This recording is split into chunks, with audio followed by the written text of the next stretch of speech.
العفو صدق اللہ العظیم۔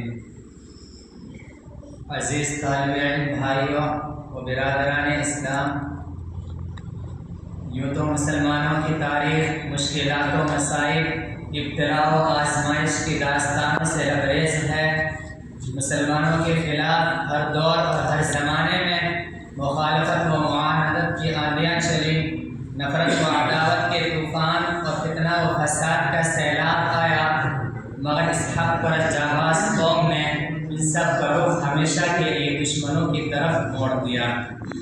آج بھی عالمی پیمانے پر مسلمانوں کو ہر ملک میں ظلم و ستم کا نشانہ بنایا جاتا ہے، مگر جو شدت ہندوستان میں نظر آتی ہے وہ کہیں اور نظر نہیں آتی۔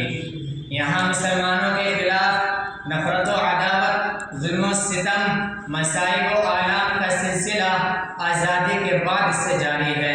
جن مسلمانوں نے تحریک آزادی میں اپنے لہو سے مادر وطن کی پیاس بجھائی، جیل کی کوٹھریوں اور پھانسی کے تختوں پر آزادی کا نعرہ بلند کیا، جن مسلمانوں نے اپنی 700 سالہ تاریخ میں ہندوستان کو دولت و ثروت سے مالا مال کر دیا تھا اور اس کو سونے کی چڑیا بنا دیا تھا، جن مسلمانوں نے ہندوستان میں اتحاد و اتفاق کا چمن لگایا تھا، ہندو مسلم یکتا کا چراغ روشن کیا تھا، انہیں کو آج غدار وطن کہا جاتا ہے۔ ان کو فسادات کی آگ میں جھونک دیا جاتا ہے اور بے گناہ مسلمانوں کو سلاخوں کے پیچھے ڈال دیا جاتا ہے اور ان پر آتنکوادی کا الزام تھوپا جاتا ہے۔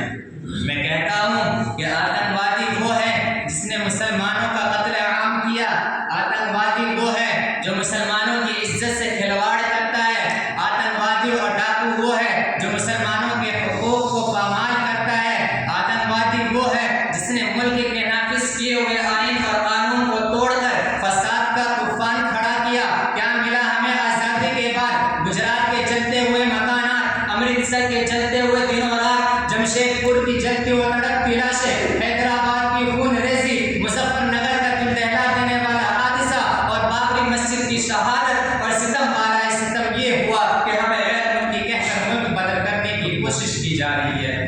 ارے یاد کرو اس وقت کو جب تم انگریز کی جوتیاں صاف کر رہے تھے اور غلامی کا توق تمہاری گردن میں پڑا ہوا تھا، تو اس وقت اس ملک کی گود میں پرورش پانے والا کوئی ماں کا حلال اتنی جرت نہیں کر سکتا تھا جو انگریز کی حکومت کو للکار سکے اور دنیا کی سپر پاور طاقت کا مقابلہ کرنے کے لیے آواز اٹھا سکے۔ دیکھو ہماری بے باکی کو جس نے سب سے پہلے آواز اٹھائی تھی وہ شیر دل انسان، انسانیت کا مسیحا، شاہ ولی اللہ کا فرزند شاہ عبدالعزیز تھا۔ شاہ عبدالعزیز کی آواز کیا تھی؟ وہ آواز یہ تھی کہ انگریز کے خلاف جہاد کرنا چاہیے اور ملک ہندوستان کو انگریز سے آزاد کرایا جائے۔ شاہ عبدالعزیز کا یہ فتویٰ انگریز کے لیے ایک خطرناک پیغام تھا جس نے انگریز کو بے چین کر دیا تھا۔ اسی آواز کے سہارے علماء ہند اور خاص طور سے علماء دیوبند سر پر کفن باندھ کر انگریز کی حکومت کو ختم کرنے کے لیے میدان میں نکل پڑے۔ پھر تاریخ نے دیکھا کہ علماء کو توپ کے منہ پر باندھ کر گولا داغ دیا گیا۔ رب کی قسم علماء کرام کے گوشت کے لوتھڑے اڑ گئے اور فضائے آسمان ان سے رنگین ہو گئی۔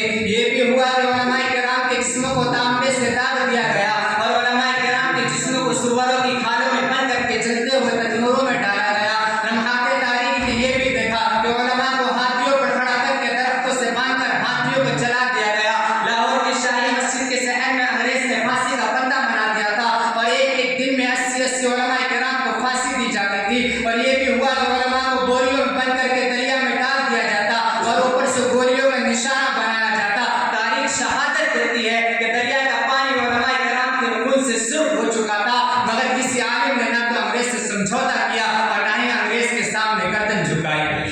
آج ہماری تاریخ مٹانے کی کوشش کی جا رہی ہے۔ جنگ آزادی کی تاریخ سے مسلمانوں کا نام نکالا جا رہا ہے اور ستم بالائے ستم یہ ہوا کہ ہم سے یہ سوال کیا جا رہا ہے کہ تم نے اس ہندوستان کو کیا دیا؟ کہ محبان وطن جاؤ ہمالیہ کی بلندی سے پوچھو، گنگا کی گہرائی سے معلوم کرو، سرزمین ہند کی شادابی سے پوچھو، تاج محل کی فلک پوش عمارت سے پوچھو، قطب مینار سے معلوم کرو، لال قلعہ اور جامع مسجد کی در و دیوار سے پوچھو، یہ سب کے سب ہماری عظمت کی گواہی دیں گے۔ ہندوستان کا چپا چپا اس پر شاہد ہے کہ ایک بلوچستان کے انصاف اور